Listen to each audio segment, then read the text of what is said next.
Joy dito.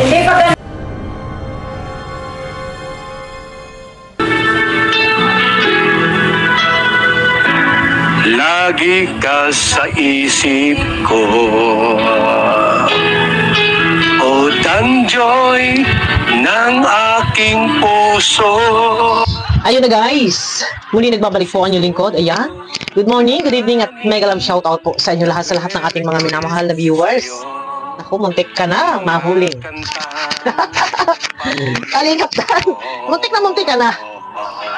Ay, medyo ako ang nagulat dun eh, kasi sabi ni nanay, ni mama ni Joy, biglang sumulpot kasi sabi ni Kalingap Dan, Joy dito ka. Ay, paktay tayo. Nando siya. Pero siguro baka napansin ni nanay, hindi lang siya kumbaga parang dead ma lang. No. Pero ayun na. Sa lahat ng mga makadan Joy, shoutout po sa inyo. At baka meron pa po na hindi pa nakakapanood po sa vlog sa episode 4 ni Kalingap Rab, guys.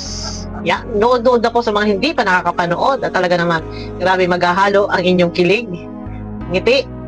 At syempre, nakaka-touch po kasi hindi natin sukat akalain na sa kabila ng lahat ng ngiti ni Joy ay meron palang kaakibat. Tama ba yun? Meron palang dinadalang alam nyo yun, yung naikwento ni nanay na naninigas yung mga katawan, yung kamay pag nasusobrahan ng iyak, kaya bawal na i-prank si Joy. Yan, yun nga, medyo nagkaiyakan guys eh, no? Nagkaiyakan at yun na nga na doon sa prank ni Kuya Brooks ay pigil na pigil ni Joy yung kanyang damdaming nagpupumiglas. Pero sabi naman ni nanay nung umiyak na, kalmado na siya kasi ang importante lang pagka ganun mailabas. Pero ayun na, okay naman at bawing-bawi at puring-puri naman ni Kuya Brooks at gandang-ganda si Kuya Brooks kay Joy Diwata. Pero siyempre, noong una hindi natin alam na na-prank, pero yun nga, naikwento ni nanay, na mama ni Joy na na-prank talaga siya. Naapektuhan siya noong una, pero bawing-bawi naman po yan at tapos na. Pero ayun na, no? At ito yung pinaka-highlight na nagustuhan ko. Huwag ka nang mahiya. Walang mali siya. Ano lang, subo lang ng cake. Sige.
Grabe, nagsubuan naman ng cake. Ay, grabe.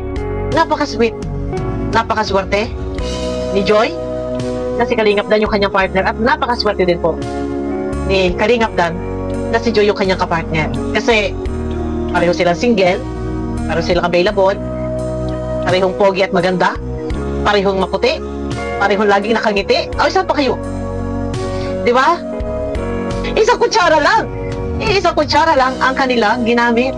Sabi nga ni Joy, palitan mo ng kutsara at may laway na yan. Pero sinubo ni Kalingap Dan sa kanyang bibig. Wow! O lala.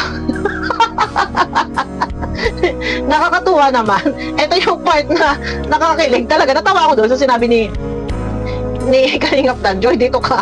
Ay, munti ka na. Munti ka nang mahuli talaga. Muntik na munti ka na. Sige, sige pa. Joy, dito.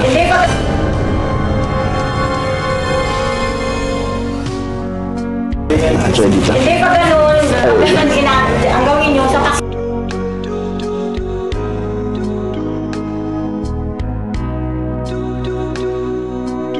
At ako, pero mabait naman po ang mama ni Joy. At kahit naman siguro yan ay mahuli, ay sabi nga ng nanay ni Joy, wala namang problema. At kayo bagay matatanda na, ay alam na ninyo ang inyong mga ginagawa. Ay ano baga? Oh, di ba? Naiintindihan. Salamat sa mama ni Joy, kay Mama Imelda, Mama Imelda. Salamat at nandyan lang. Full support din. Full support din po si nanay sa Dan Joy Love Team. At pinagpaalam yan. Yung iba sabihin nila, na alam ba daw yun ni nanay ni Joy? Pinagpaalam yan. Ang sabi ni nanay ni Joy, ay bahala sila. Kung sila bagay nagapara gustuhan din eh, o di ba? Eh, full support po yan. Kaya nga ito yung maganda na may basbas ni nanay, masaya si nanay, at tingin ko ay parang butong-buto. Parang buto-buto yata kay Kalingap Dan. At ganun din naman si Kuya Brooks. At tanggap si Joy. Ay ano pang hinihintay? At sabi nga ni Kuya Brooks, ay sanay kayo na sa totoong buhay. Oh, saan pa kayo? Talaga naman. Kaya yung iba dyan, hindi pa rin nakakabubon. Kasi lalo na kung nakikita yung mga ganitong eksena na nagsusubuan ng cake na isang kutsara, sabi nga ni Joy, may laway. Ay, wala pa pakialam yan kahit anong laway. Kahit anong laway pa yan. Di ba? Eh, maganda. Pero yun na, medyo may kunting iyakan, medyo nakakaawa at hindi po natin nakita na sa kabila ng pagngiti-ngiti ni Joy ay meron pala itong inilihim sa ating lahat na bawal siya na yun na nga na may stress ang tawag dito, yung kapag meron siyang problema, before nga yung pag may problema siya, sinasaktan niya yung sarili niya. Tapos yun nga, pagka umiiyak siya, naninigas na lang.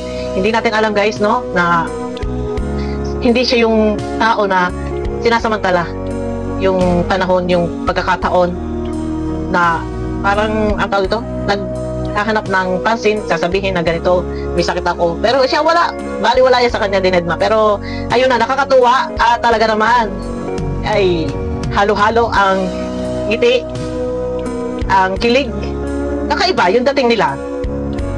Pero sana minsan na-experience din, mangyari din sa kanila yung serious. Tingnan nga natin kung ano ang magiging epekto nito na bawal mo nang ngumiti, kailangan magseryosohan muna sila sa buhay, mag-usap ng masinsinan. Hindi pwede laging ngitian. Ano kaya mangyari sa kanila yon? Mag-usap sila, magtinginan ng titigan na yun nga, naku, Diyos ko, talagang magtatapat na. Pero noon, nabibitin magtatapat na Pero abangan nyo ako bukas guys. At dito ay talaga namang napakaganda ng mga dialogue ni Kalingap Dan. At parang nasasapawan dito si Jomar sa mga lingwahe, ang tawag dito, sa mga, ano tawag doon?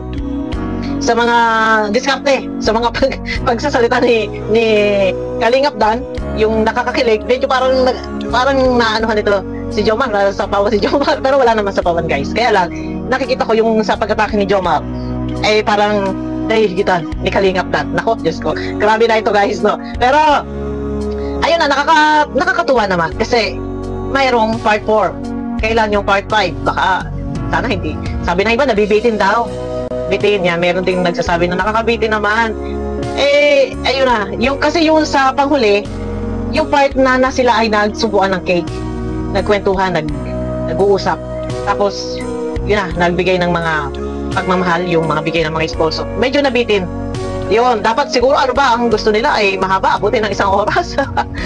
Pero abangan po natin, baka malay nyo sa susunod ay mas mahaba-haba yung video para hindi mabitin. Kasi nga, merong mga may nag-comment sa akin na sabi nila, ano ba yon? Minsan na nga lang sa 1 linggo tapos sa ibitin pa. Pero guys, wag kayo masyado. Alam ko, naiintindihan ko. Pero guys, wag muna tayo. Wag muna tayong masabik. Hayaan lang natin. Mas maganda kayo mas kapanabik na abutin 1 linggo, di ba? naiipon yung ating kiligan. Pero mali natin sa susunod, mas mahaba-haba. And mali natin sa susunod, 2 episode na sa isang linggo. O, di ba? Mas maganda yan, no? Ayun na guys, at ito muna ang aking gagawing reaction. Abangan nyo po ako bukas sa ating mga pakilig na reaction, no? At ayun na, pahabol na video ko lang para sa mga OFW, panggabi. Yan, may galab shoutout sa inyo lahat yan. No? Shoutout sa lahat ng aking mga kasama sa Danjoy, Kilig Overload. Ayun na guys, abangan nyo ako sa aking next video. Pakiclick naman po muna ng thumbs up. Ayun na, bye-bye!